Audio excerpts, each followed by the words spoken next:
Namaste, Sat Sri Akal, and welcome to Dharma Explorers. Dharma Explorers is a series of conversations with prominent personalities who are strong supporters of Sanatana Dharma but were not born in Hindu household. I'm your host, Jay Bansal. I'm affiliated with the Vishwa Hindu Parishad of America, where I serve as the Vice President of Education. Today, we are truly honored to have Shri Arif Aajakia ji joining us from London, UK. Arif ji, a very warm welcome to you. Namaste and thank you very much. Namaste to everyone.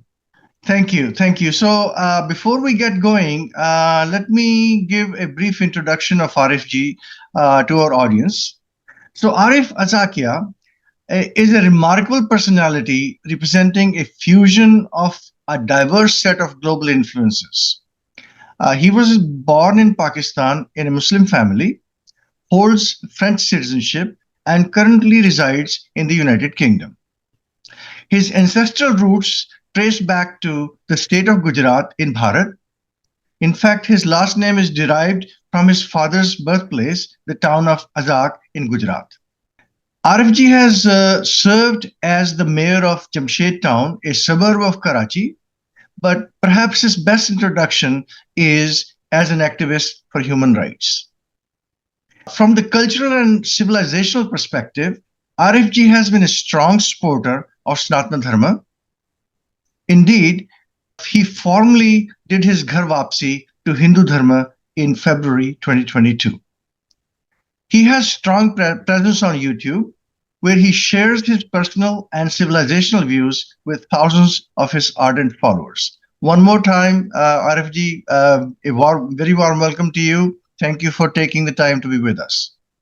Thank you for inviting Bansal ji. So, Arif ji, let's start with your life as you were growing up in Pakistan.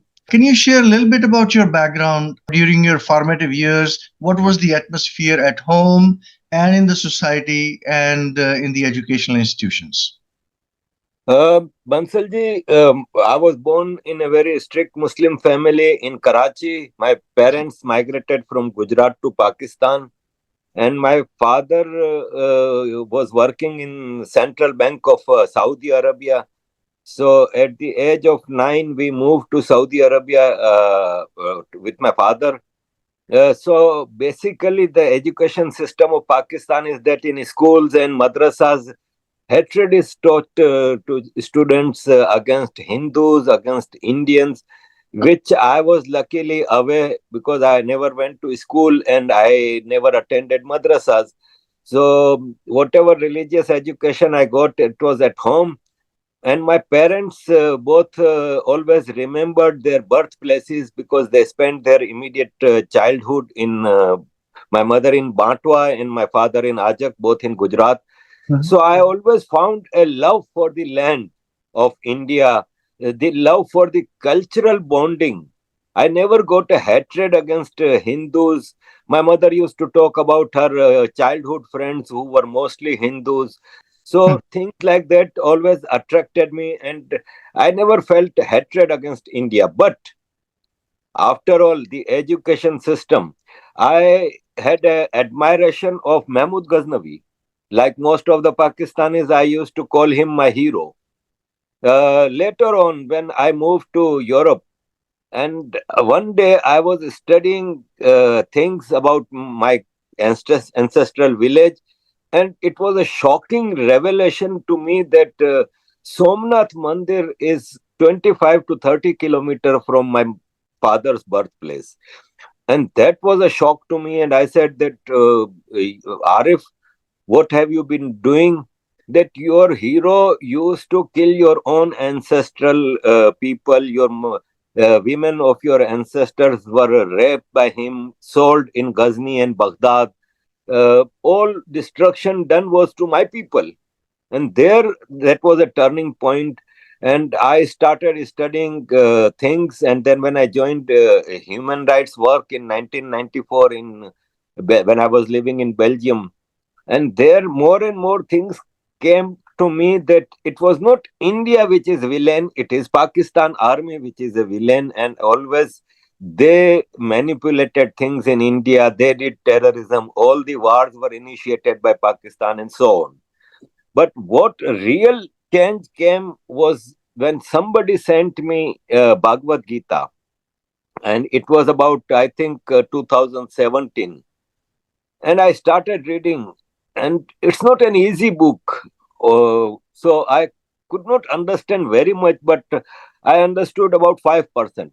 But that 5% was enough to change my mindset, and I started comparing it with Quran. Because for example, in Quran and in Prophet Muhammad, during his last sermon, in during his last Hajj, he said that today I have completed your Islam religion, and now I have given you all the wisdom. Now you have to follow it. If you don't follow it, Allah will burn you in hell and this and that. And when I read Bhagavad Gita, in that Bhagwan Krishna told to Arjun in the end that I have given you all the wisdom. Now it's up to you. You accept it or not. You have to follow your own inner things, but do one thing: believe on karma and take care of everything in this universe, like atmosphere, like plants, like animals, like human beings. And that was a big difference, that I thought that uh, Sanatan is a universal form of life, or a philosophy of life, and Quran and Islam is all about fear and exploitation. Right, right, right. So, Arifji, as you know, the partition of Bharat was very difficult event. It was a conflagration of a monumental scale. There are a lot of Muslim families. They decided to leave India as part of this partition and move to Pakistan. They were called, I believe, Mahajirs. What was the treatment that was given to these people in a country that was built on the Islam, based on Islamic principles? And I'm just wondering, how well were they integrated into the society? Well, first of all, the migration by Muslims to Pakistan was a horrible mistake, which generations after generations we faced the horrible experience. And when I went to my ancestral village in 2022 first time, and I saw many Muslims in that village, and I asked them that what the hell was happening to my parents or my grandparents that they migrated. Did you face any persecution here? And they said, no, we did not. They only feared that there will be some riots, and we will be killed. So that's why they migrated. Now, what happened to us in Pakistan in the beginning, we did not realize when I grew up. But when I did my matriculation and I went to get admission in college, I was asked to bring my domicile certificate. And I went to make my domicile certificate, and the gentleman, the bureaucrat, he asked me, where were you born? And I said that in Karachi. He said, where were your parents born? I said, in India. And he said, Acha, Indian ho? I said, no, I'm not Indian. I'm by birth Pakistani. He said, no, I mean your parents migrated from India, so you are called Indian here. You are Muhajir. And that was the first time that Muhajir came to me. Then again, I did not realize the big thing. But when I went to take admission in college, and he saw my domicile, and he said that, oh, you are Muhajir, so you need 65 percentage in metric to get admission in this college. I said, but my classmate, he got 47% and he got admission in the very college. And he said, yeah, because your classmate was a Baloch. So for Baloch, for Punjabis, for Sindhis, 45 percentage is enough. But for Muhajir, I said, why this discrimination? We Muhajirs live in Karachi. The college is in Karachi. So where will we go? Will I get admission in Lahore with 45 percentage? He said, no, Muhajirs have this thing. We have a quota system. And that was the first discrimination that I faced. And then, of course, after doing inter, I started, because we from Gujarati, our parents put us in professional life very early. Kamana shuru kar do, kaam shuru kar do. So I started looking for job. And again, the same quota system came in front of me, that because Muhajirs have only 2% share in the jobs. And the question was in my mind that we live in Karachi, so where will we go? Why do we get only 2% when we are 60% of Karachi's population? But major share goes to Punjabis and all this who don't live there, but they can apply for job and then move to Karachi. So these kind of discrimination then in daily life, are bhaiya ho tum. So bhaiya and these words were used derogatory terms, and mostly we were called Hindustani. These discriminations, and I left Pakistan at the age of 19. I went to Saudi Arabia. I worked there, then I Dubai, and then Europe. So we were not integrated in the society. Now, for example, I went to Indore 2 months back, and I met hundreds of Sindhis who migrated in 1947 from Karachi or from Pakistan to India. And I asked them, I put my experience to them, and they said, "Oh, we did not face anything here. We were equally treated, and we got a very safe atmosphere here, and we were never discriminated here." So this was the difference, that people who migrated from Pakistan to India, they got a very fair treatment, but people who migrated from India to Pakistan, they were maltreated. And even until today, we are treated very bad. There was a military operation started against Muhajirs, terming them raw agent and Indian agent, and the political party of Muhajirs, MQM, was facing this military operation in 1992. And their Muhajirs leader, Altaf Hussain from London, called me to Belgium, and he said that, why don't you start lobbying and informing the world about the treatment that Muhajirs are getting in Pakistan. So there I started going to United Nations Human Rights Council in Geneva, European Parliament, Brussels, British Parliament, and I started campaigning and informing the world about the atrocities that we were facing at the hands of Pakistan army. Coming from Bharat, that actually is a very strange experience that you're describing. Very, very sad. Just tell us a little bit about your professional journey. You were in Saudi Arabia, then you moved to, you said Belgium. You were in France also. Obviously, you have French citizenship, and then to UK. So just tell us a little bit about how that happened. Well, I started my life as an employee of Bank of Tokyo, Karachi, as an assistant. I worked for 1 year there, and then I moved to Saudi Arabia. My father was there. So I went there in 1984, started working for Riyadh Bank. I worked for 3 years there. But again, the mindset I had, I was a very curious person, always asking for them foolish questions. But for me, real questions about Islam. And for example, once I asked my mother that, you gave me birth, and if I don't follow you, if I don't follow your orders or your principles that you gave me, will you burn me in fire? And she said, no, of course not. I said, then when we say that Allah is very Rahim and Kareem and He has created us, so if we don't follow His principles, why will He burn us in hell? And my mother slapped me, and she said, "Tu marega kisi din." पागलों जैसी बातें करता है. So these kind of things. So in Saudi Arabia, it was very difficult.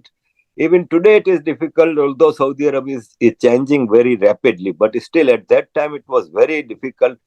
So I left Saudi Arabia and I went to Dubai, thinking that Dubai is more liberal and life is better there. But again, the freedom of speech is my mentality, my personality. So I started thinking of moving to a country where there is freedom of speech, and I said Europe, America are the best. So I tried to move to Europe, and I came in 1990 to Belgium, and I lived there for 20 years. Of course, Belgium was a French and Flemish speaking country, so my education got failed. So I had to work in small fields like restaurant dishwasher and car wash and these things. And I started my new life in Europe. And when I started working in human rights section in United Nations Geneva, where I used to go for about 12 weeks a year to attend the Human Rights Council session and do lobbying in European Parliament and that was where I got polished, or I got more time to educate myself, and that brought a big change in my life. And since last 30 years, I am doing that.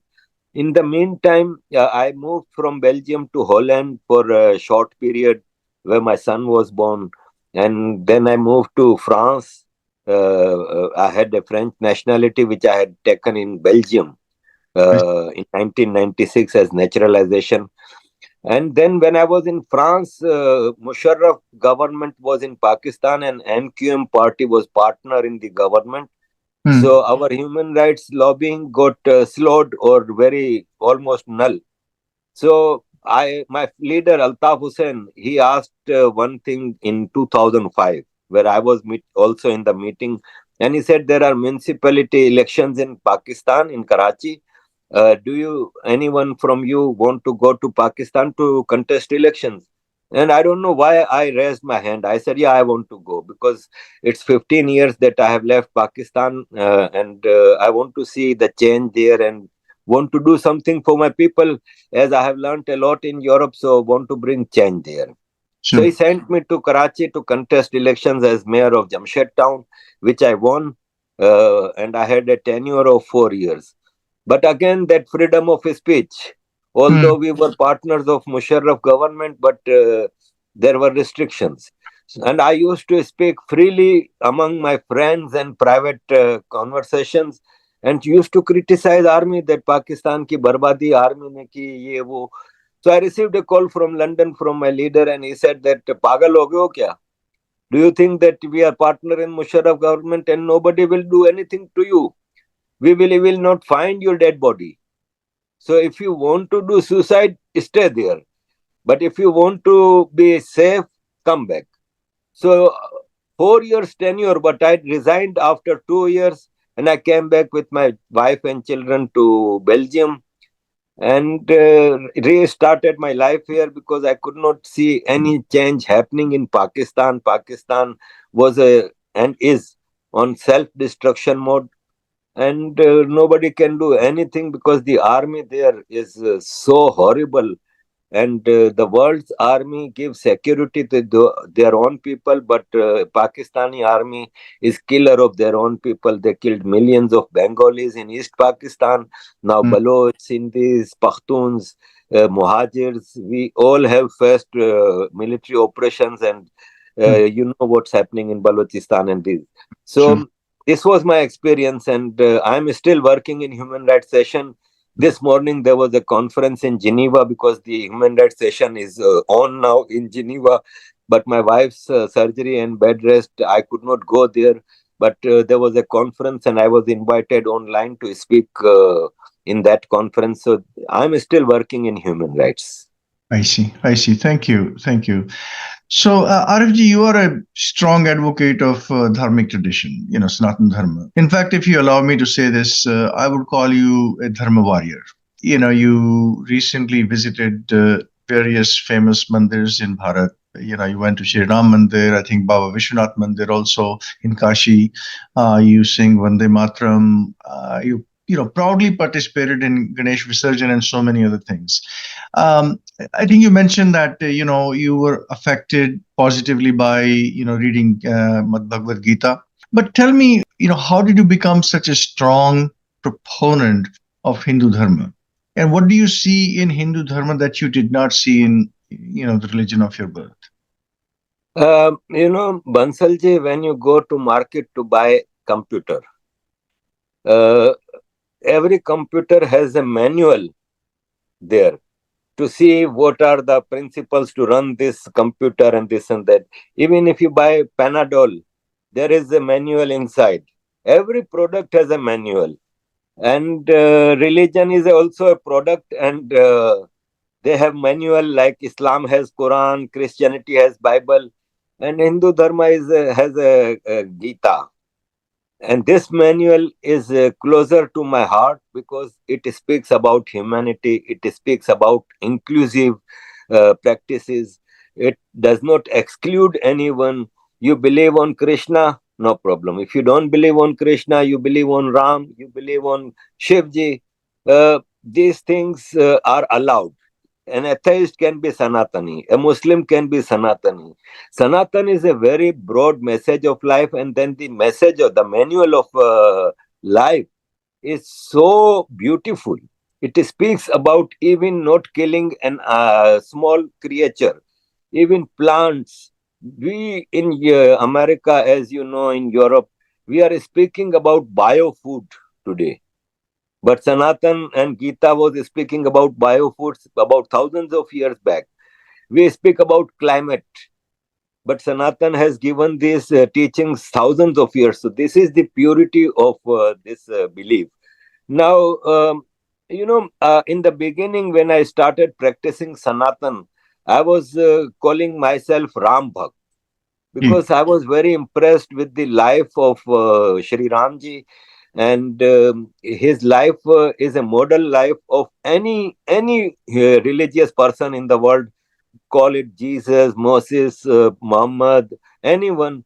Ramji's life was a model, but a very big change came later on when about Somnath, as I spoke. And I'm a very poor person. I live in a rented home in London even today, so I don't have means to spend things on me. I have children to take care and all these things. So I suddenly one night I was sitting in my drawing room and studying some things, and I said, "अरे chef जी मुझे कब बुला रहे हैं Somnath?" It came from my heart. And next day I received a call from New Delhi Times, and they said, "Arif bhai, do you want to come to India?" And it was shock.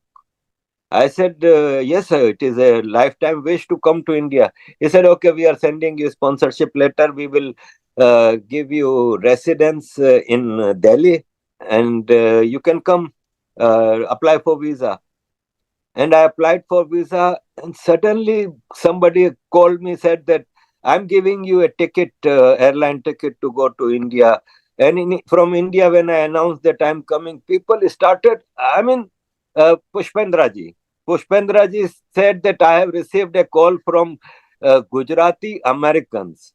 They take him to Gujarat, Somnath, and his ancestral place, and we will bear the expenses and all these things.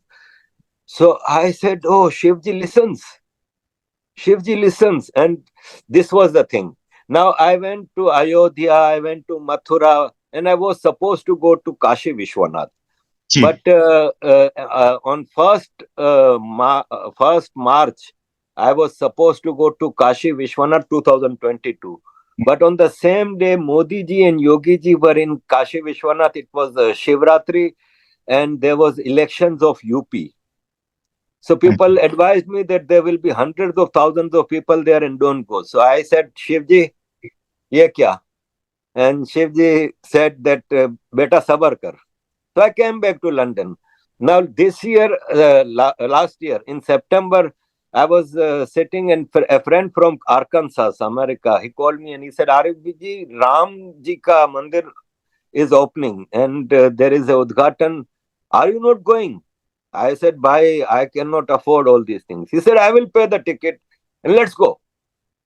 Then I again applied visa, and it took 4 months, but I got visa. Now I said, "Shivji, Kashi, it was your promise, and it is not fulfilled." And Shivji said, "Beta, Kashi nahi, aur bhi jagah le jata hu." So I came to India. I went to Mahakal. I went to Kal Bhairav. I went to Nageshwar Jyotirling. I again went to Somnath. I went to Dwarka. I went to Kashi Vishwanath. I went to Mathura again. I went to Ayodhya again. I asked Shivji that Ganga Shnan karna hai. Shivji said, "Delhi se dur nahi, Haridwar jao." So my experience is, you might be thinking that I'm exaggerating, but I speak with Shivji. And I believe in his power, and from being Ram Bhakt, I became Shiv Bhakt. And my belief is that there is no bigger power in this universe than Shivji. So, Arifji, I'm envious of you. You've done more pilgrimage than I have done in my life. So, congratulations on that. Of course, the companion question I have is you're also very critical of your religion of your birth. And I know that recently, and in 2022, you formally did the Ghar Wapsi to Sanatan Dharma. So I'm just wondering, how are you received within the Muslim community? I mean, there's a large Muslim community in UK and London itself, and within your own family circle. I'm just wondering how that conversion of principles and dharma was received within the community. Well, speaking about Muslim community, I am totally cut off from Muslim community. In Pakistan, my family, my brother, my sisters, they don't own me. First of all, I was Gaddar, now I am Kafir. So they don't own me. I don't have connection with them. And I don't meet them. Because when I was receiving threats from different groups, I went to British police and they advised me to keep away from Muslims, close relatives, and all these. So, for example, last year in September, August, September, I received a call that I am your cousin and you remember me. I'm your mamu ka beta, and I live in America. So I went to Karachi, and now I'm going back to America. But I took a stopover in London to meet you. So send me your address. I'm coming to your home. I said, but I don't want to meet you. He said, why? Forgot that we are childhood friends. You are my pupi ka beta, and I'm your mamu ka beta. I said, listen, I don't know what are you up to in your life. Maybe you are fed up of your life and you want to commit suicide, and you suddenly decide that better than committing suicide, kill a kafir and Hmm. then directly go to paradise. So maybe you have come to kill me. He said, Pagal ho gaye ho kya? I said, yeah, I'm Pagal. And I'm not allowed by British police to meet anyone, so I don't want to meet you. After so many years, suddenly you remember your cousin and you have got in love with your cousin. I said, sorry, I don't want to meet you. So this is the with common community and relatives. Now coming to my wife and children. Right. Bansalji, if I cannot convince my family, how can I convince others? I'm campaigning on YouTube. So, for example, my daughter is 23, my sons are 21 and 17. So, one day, I think about 1 year back, we were sitting in drawing room and my child asked me, Papa, what is wrong with Islam? Hmm. And I said, I looked at my daughter and I said, Betty, when you were born, I was asked to sacrifice one goat and serve meat to my family, close relatives. And I said, when your brother was born, I was asked to cut two goats. So I said, why discrimination? 50% population of the world is women. Why women are discriminated? I said, look, my daughter, I'm a very poor man. I will not leave any property for you. But for example, I'm leaving 10 million pound for you when I die. I said, you will get 2 million, your brothers will get 4 million each. I said, why this discrimination? If Islam is a complete religion, if Islam is for every human being, then why this discrimination? I said, there are so many such discriminations. For example, in court, one man's witness is equal to two women. And I said so many things. I said in Quran it is written that women are your farms and Hmm. you do farming from wherever you want.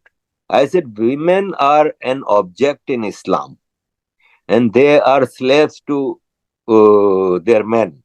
I told to my daughter, I said, suppose I die. Now your mother has four relatives who are called Mahram.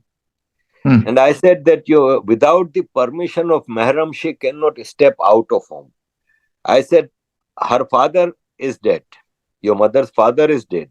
Your mother's brother lives in Karachi. Your mother's husband is dead. Now who remains? Her sons. I said, do you think that she cannot step out of home without permission of her own son? I said, it is slavery. And I said, and so many examples, and I explained them. So I said, it is the basic ideology of Islam that I don't believe anymore in, that it is a complete religion. If Allah is creator of everyone, if nothing moves without the permission of Allah, then why so many kafirs in the world? So it means that Allah wants to burn them in hell. Yeah. So there are so many such things that I explain to them, and if I cannot convince them, they still call themselves Muslim, and I don't mind, because I don't have a problem until and unless you do it violence, you use violence, or you try to impose on others your ideologies. But and they don't do this. And I mean, the one thing that I'm concerned always, for example, there is a couple, Gujarati couple, who contacted me last month, and they said that we want to come to your home. I said, okay, most welcome. And they came. And the aged couple, the lady was crying horribly. And she said that my son is 31. He is on executive post in a company, but he has converted to Islam. And not only converted, he goes to the protests of Gaza.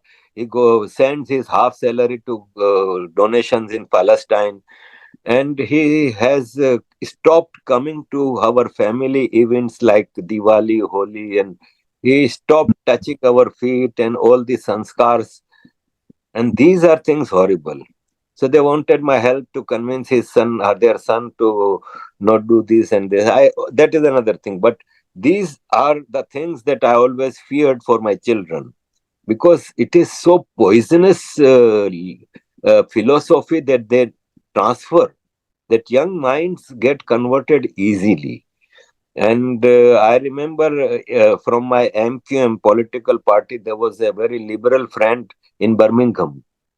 And in 2002, he came to London from Birmingham and told to my leader that America has arrested my son from Afghanistan and they have sent him to Guantanamo Bay.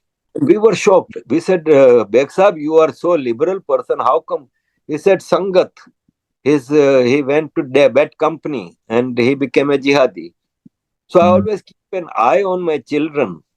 And I'm happy that when I ask my younger son, who is your best friend? Krishna. So their friend circle is Hindus. And I always tell them that keep away from these poisonous minds. And that is important. So, yeah, I don't force my beliefs on anyone, including my family. But yeah, I try to convince them of the reality and truth. Thank you, RFG. Actually, I think you have captured the essence of Hindu Dharma in a beautiful way. See, Hindu Dharma, I grew up, I was born in Hindu Dharma, and grew up in it. Obviously, I'm practicing Hindu. Hindus do not have a problem with how you connect with your divine. It's the problem only comes when it affects my life, in interactions when someone tries to impose their way of thinking, way of belief system, and so on and so forth on us. Then, of course, we have to defend our dharma. So I think you have beautifully explained how you're interacting with your family. Their belief system in Islam is perfectly acceptable. In fact, if you had not formally converted, that would have been fine as well, as long as you believe in the principles and live those principles. I think that's the important part. So you've already touched on the next question in a way, but let me just formulate it a little bit differently. Islam is presented to the world as inherently egalitarian belief system. The concept of ummah and the global sense of brotherhood is how the Western world knows and identifies Islam. Of course, that would come as a huge surprise to the Pasmanda community, who are habitually shunned by the Ashraf. Can you say a little bit more about, so-called egalitarianism and the universal brotherhood that people like to profess in Islam? I had received yesterday a video of an Indian mosque where Shias and Devbandi and Barelvis were fighting each other with fist and all this.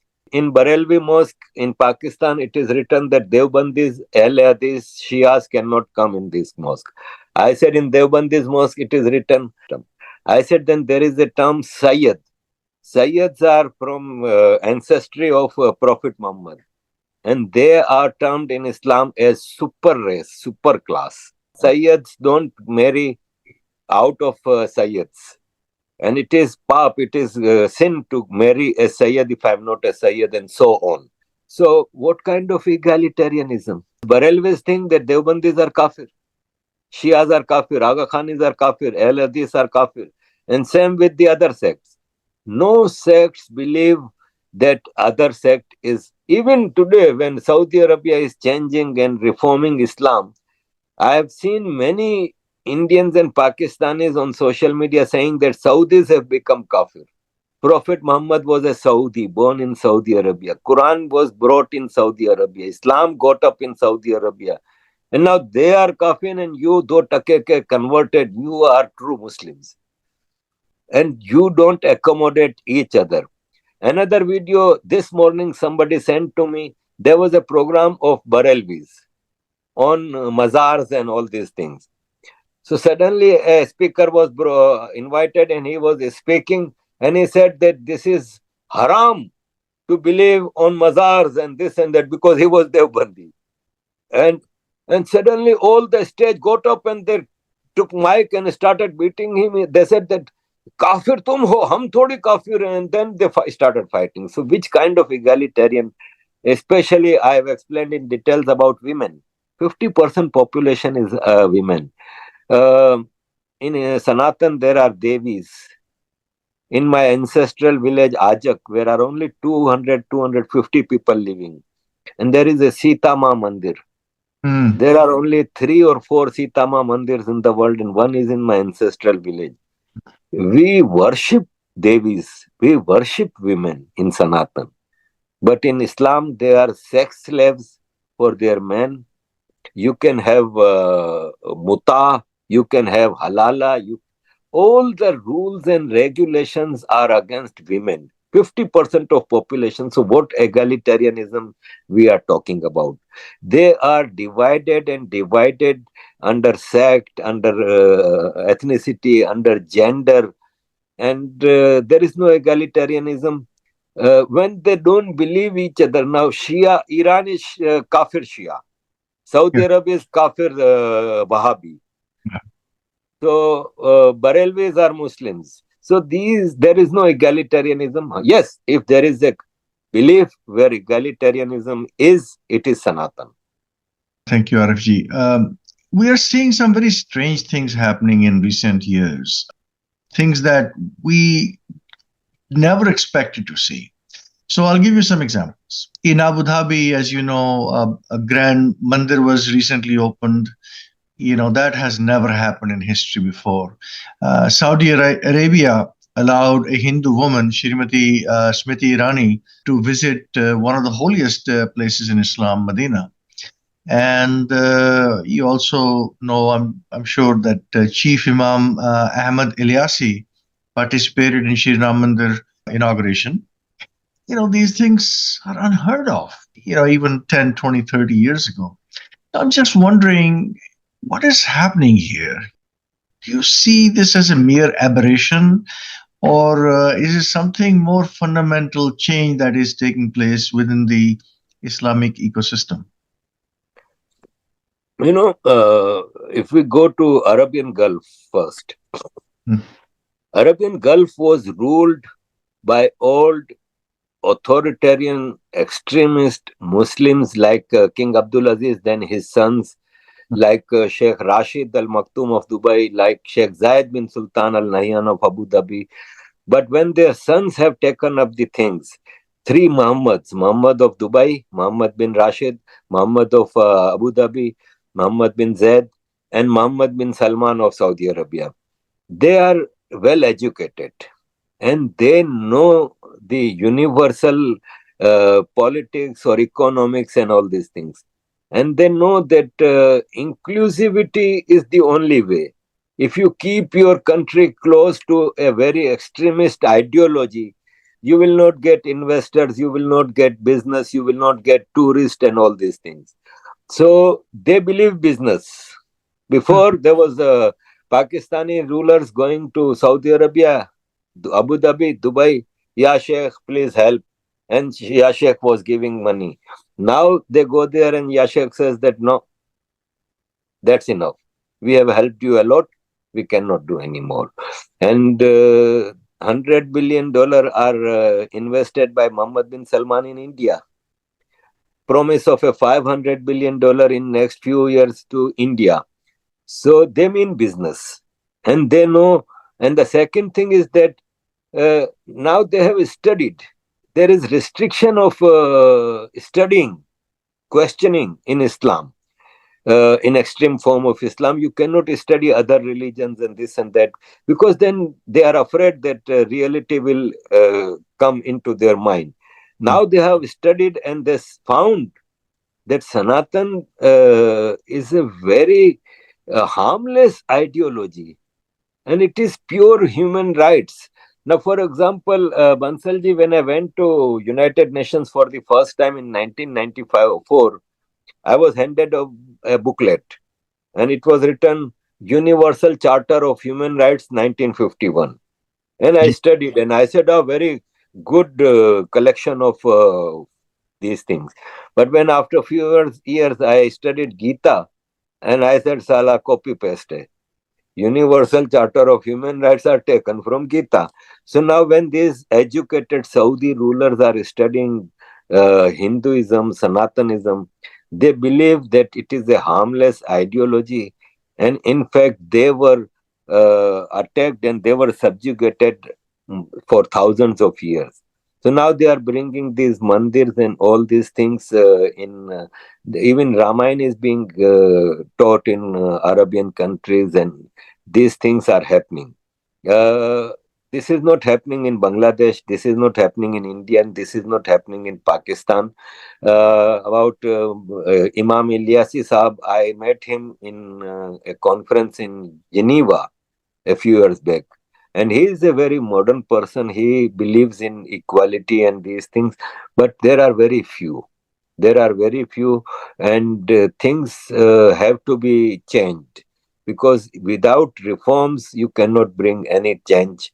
In Europe, in 17th and 18th century and 16th century, church was very strong, and they used to hang anyone on blasphemy, and it was more horrible than today's extremist Islam. But there were reforms. Political Christianity was shut down, and religion was confined to church only. That you go to church, you do your Sunday services, that's it. And that brought reforms and modernity and development in Europe and America. When America was founded by Christopher Columbus, the these blasphemers from Europe used to sit in a ship and they go to America, because they did not believe in this confined extremist religion. Today, Islam is facing the same thing, and we need to bring reforms. My all energy goes to bring reforms in Islam. People discourage me that you cannot bring reforms. And I say that Muhammad bin Salman is bringing, na. So if it is starting from a place, I hope and I wish that it will go on. Social media is a vardhan, and social media is a medium that everyone has on his palm. Entire knowledge, entire anything they want to learn, they can learn from their mobile. So I think slow process, but reforms are the only way in Islam to get coexisted and co-living, respecting human beings of any belief, any caste, any creed, any culture, any ethnicity. So basically, you think this is a grassroots movement that is it's small, but it's spreading as a result of the technology that we have available to us, which is very difficult to stop. By the fundamental. fundamental Islamists who actually want to keep things under control. Yeah, I think that's that we hope. I really hope that is the case, because Islam is a very large, Islamic population is very large in the world, and unless we can learn to live together, the world is in big trouble. And actually, on that note, in some of your YouTube videos, you talk about civil wars may be imminent in Europe, but politicians seem to be oblivious to this. They seem to be mortified, actually, to be branded as Islamophobes. I'm just wondering, why do you think that is? Are they not able to see the reality on the ground, or do you see any change taking place in the political thinking process? This morning I was discussing with a journalist the same topic. And the issue is, Bansalji, that if we take example of India, Muslims are violent. Hindus are not violent. Muslims don't think for a minute before doing Sartan Sajuda, while Hindus will never do this. The same thing in Europe. Christians are not violent, the civilians. And Muslims are violent here as well. We saw atrocities, then crime. They easily indulge into criminal activities, while Hindus and Christians and Sikhs in Europe avoid or refrain from doing criminal things, and they do their professional duties, whatever company they are working in, these things. So the governments in both in India and Europe are afraid of civil war. And for example, about 3-4 years back, I was in Geneva attending United Nations session, and I was talking with an Indian intellect, and he said that, Arif bhai, please avoid doing this Hindu Musalman in India, because there are more than 200 million Muslims in India. We cannot afford a civil war. They are violent and they are everywhere, from south to north to east to west. They are everywhere, so it will be very difficult for the Sarkar to handle situation. Yeah. Same thing when I speak with my British journalist friends, and they are called extreme right, but they are nationalist. They are not extreme right. They want their country back. So there are few, and when I talk to them, they also said that the government is avoiding civil war. And this is the fear of the governments here in Europe and America, in England, that they want to avoid civil war. And ultimately, end of the day, civil war is the knocking door. A very famous British journalist, David Vance, yesterday tweeted that England needs army on the streets now. Police is failed to protect our ideology and our country. And there is an Islamist mob taking over things, and army has to be. So the final solution will be army. It's Gaza today. But yesterday, what was the reason when France was burning a few months back before 7 October Hamas thing? France was burning. About 5,000 cars were burnt. Many buildings were torched. And for about 9 days, France was burning. And finally, President Macron had to call army. And then everyone went home. So the last solution is to avoid civil war, bring legislation, implement legislation by force, bring army to the streets. This is the only way in India also and in Europe also. Now today, Citizen Amendment Act was implemented in India. Right. And I think that this is the only way that bring positive legislation. Implementation of the legislation is more important.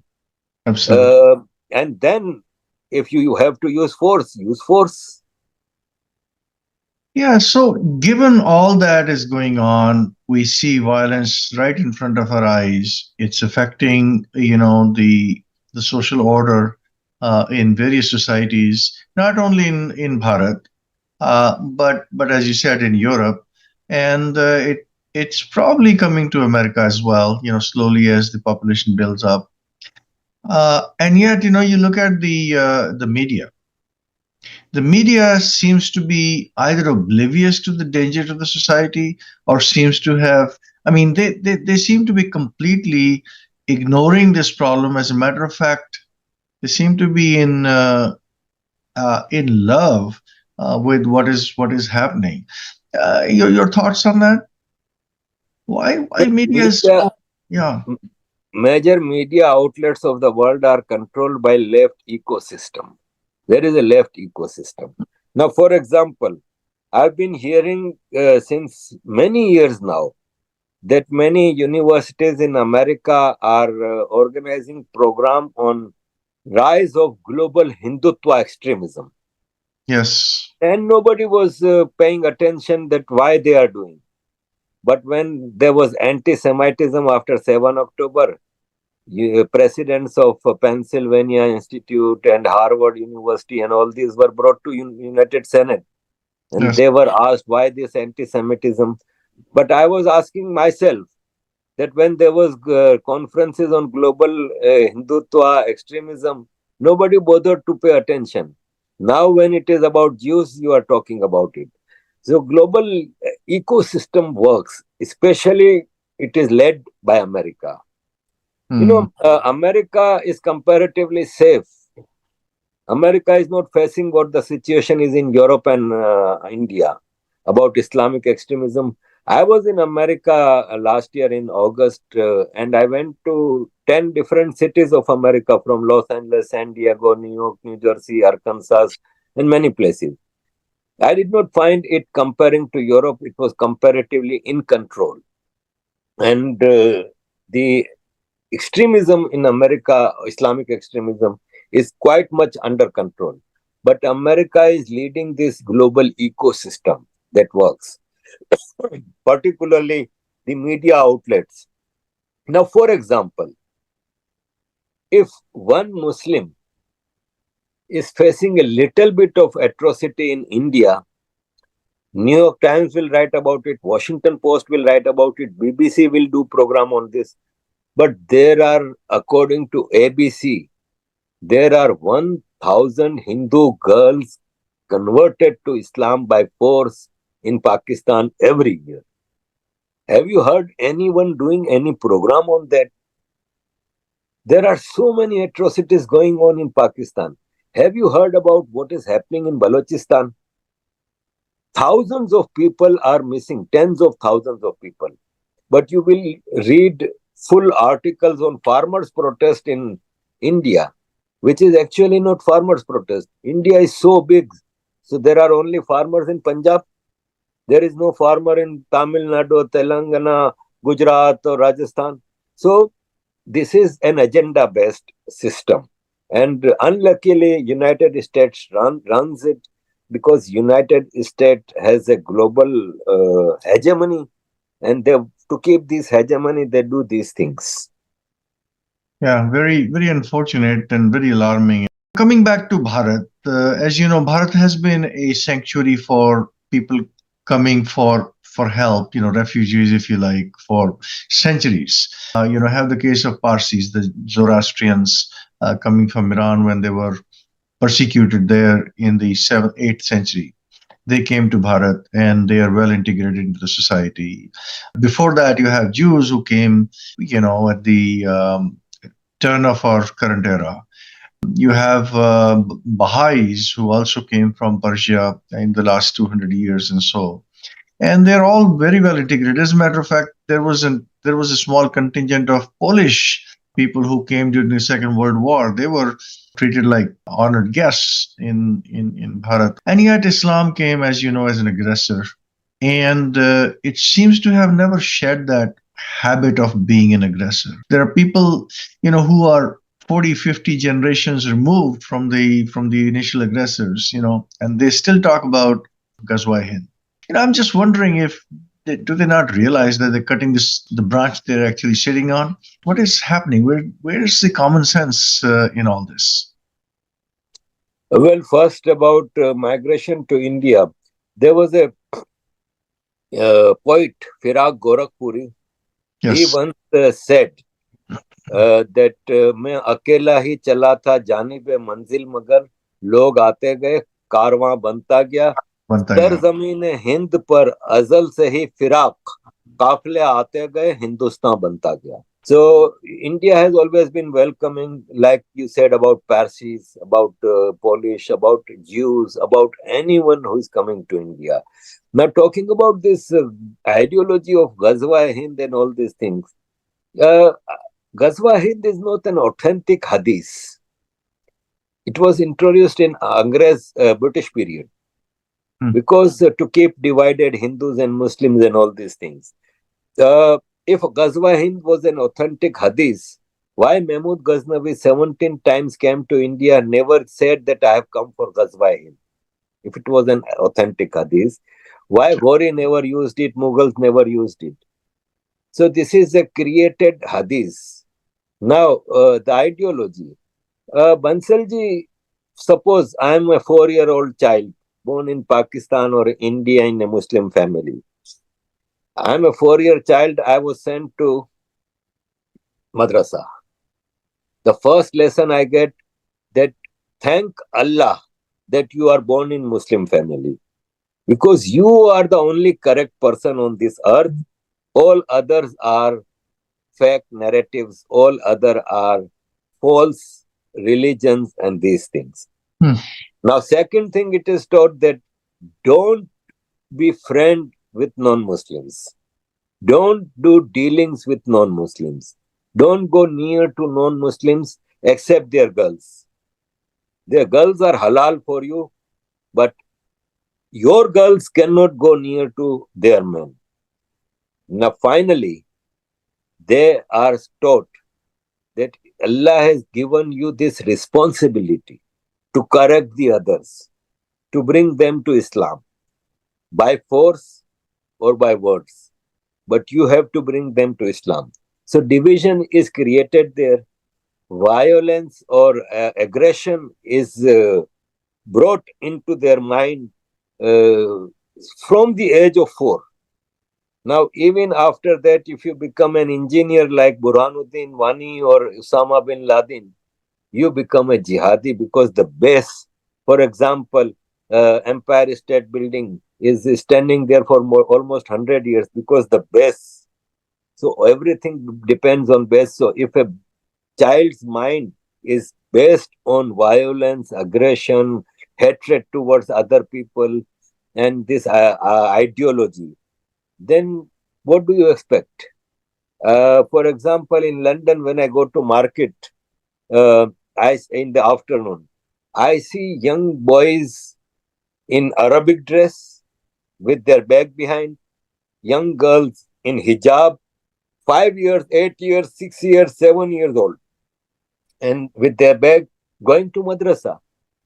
So what they are learning in school, and then they go to madrasa, everything they learn in school is wiped off. Egalitarianism, equality, and these things, that is wiped off, and madrasa education gets in. In Bharat also, there are thousands of madrasas. Every mosque has madrasa. Mentally and physically, Muslim children are exploited. So this ideology comes from madrasa. Now, why there is not a single madrasa in Saudi Arabia, in Emirat? Don't they want to teach Islam to their children? Why the madrasas are banned in birthplace of Islam? Why madrasas are banned in most of the Arabic countries? But it exists in South Asia and South Asian culture in Europe and America. There are madrasas. So, to overcome all these, the first step is to ban madrasas. Ban madrasas. Now, for example, when I was living in Belgium and my children started going to school, I received a call from school that we have a subject religion, and we have a Islamic priest, we have a Christian pastor, and all this. So, which class you want to send your children in? Islam? I said, no, I don't want to teach your Islam to my children. And I will teach whatever Islam I have to teach, I will teach at home. They said, then okay, we have a morality subject. I said, okay, send them to morality subject. So this is the way. Don't divide your young generation When I was living in France in 2003, I went to European Parliament once for a conference, and I met a French MEP, member of European Parliament. And I asked him, I said that yesterday you introduced a law in France that religious signs are not allowed in education institute like schools, colleges. You cannot wear cross, you cannot do hijab. I said, what is the basic ideology behind that? He said, we want to bring up one French nation, not divided. So don't divide people and the students in schools and colleges on the base of religion and these things. So I think that madrasa brings division, and there are no religious schools of any other religion than only Islam. So these should be banned as a first step everywhere, and mosques should be confined for only namaz. Today, mosques are epicenter of every evil thing. 5 time prayers, okay, but then there are 2 hours lecture by different priests who are coming, and they are political lectures. Why? So mosques should be confined only for namaz. Madrasa should be banned. Then you can overcome this extremist ideology, but not overnight. It will take generations, 1 or 2 generations, and then you can bring a change. Arif Saab, I really enjoyed our conversation. And thank you once again for sharing your valuable time with us. And of course, I really wish good health to your entire family and especially to your better half. And once again, thank you so much. Namaskar. Thank you very much, Bansalji, for inviting. It was a pleasure and very nice to talk to you. You have been very kind and very generous in asking things which I wanted to speak. So thank you very much for inviting.